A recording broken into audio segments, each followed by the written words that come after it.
बीड जिल्ह्यातील केज तालुक्यातील उमरी ते कोठी हा अनेक वर्षांपासून अतिक्रमणामुळे बंद असलेला शेतरस्ता अखेर प्रशासनाच्या पुढाकाराने खुला करण्यात आलाय। केजचे तहसीलदार शुभम पवार यांनी शेतकऱ्यांशी समन्वय साधत आणि सर्वांना विश्वासात घेत हा रस्ता वाहतुकीसाठी खुला करून दिलाय। यामुळे परिसरातील शेतकऱ्यांना मोठा दिलासा मिळालाय। उमरी ते कोठी हा शेतरस्ता अनेक वर्षांपासून विविध कारणांमुळे बंद होता। महसूल प्रशासनाने याची दखल घेत तहसीलदार शुभम पवार यांच्या मध्यस्थीने संबंधित शेतकऱ्यांसोबत चर्चा करून प्रश्न मार्गी लावला। त्यानंतर रस्ता खुला करण्यात आला आणि त्याचे लोकार्पणही करण्यात आले। रस्त्यासाठी सहकार्य करणाऱ्या शेतकऱ्यांचा यावेळी शाल आणि श्रीफळ देऊन सत्कार करण्यात आला।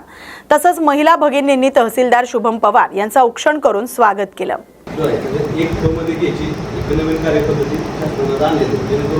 जो रस्ता आपण मोकळा करून दिलाय तो कायमस्वरूपी राहणार आहे गावाच्या नकाशावर।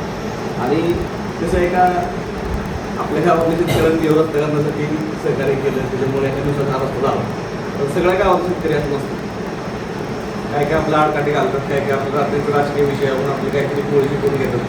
त्याच्यामुळे आता एक नवीन त्यांचं आपलं जे काय आहे यांची योजना ते समजून आता आपण एक नवीन केलेली आहे। त्या दिवशी महसूल मंत्र्यांनी सुद्धा सांगितलेलं आहे आणि आपल्या कलेक्टर साहेबांनी सुद्धा मीटिंगमध्ये याबद्दल सांगितलेलं आहे। जे जे शेतकरी हे शेत रस्त्यांवर, पालन रस्त्यांवर, शिव रस्त्यांवर अतिक्रमण करत त्याच्याबद्दल आम्ही मंडलाधिकाऱ्यांचा अहवाल मागून घेऊ आणि आपल्याकडे तक्रार जेव्हा येईल ह्या शेतकऱ्यांमुळे झालेला आहे, शेतरस्ता बंद पडलेला आहे, तर त्या शेतकऱ्यांचे सगळे शासकीय लाभ, त्याच्यामुळे त्यांचं रेशन कार्ड असेल, त्यांचं आधार कार्ड असेल, त्याची काही लाडक्या बहिणी असतील, कुठले PM किसान असेल, त्यांची तुम्हाला जे नुकसान भरपाई येते, विमा असेल, पीक विमा असेल, फार्मर आयडी असेल, सगळं आपण बंद करणार आहे।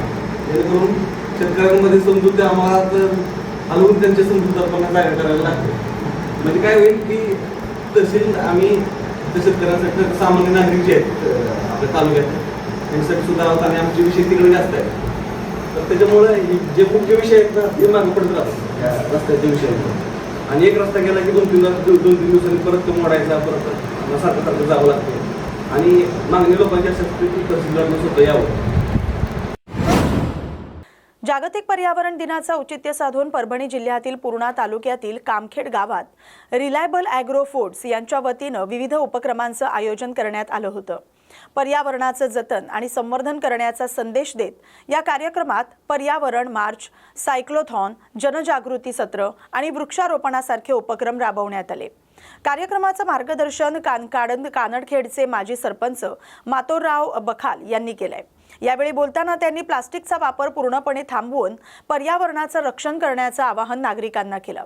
तसंच भावी पिढीला सुरक्षित आणि नैसर्गिक वातावरण मिळावे यासाठी प्रत्येकाने जबाबदारीने वृक्षारोपण करून त्याचे संगोपन करावे असे आवाहन त्यांनी केले।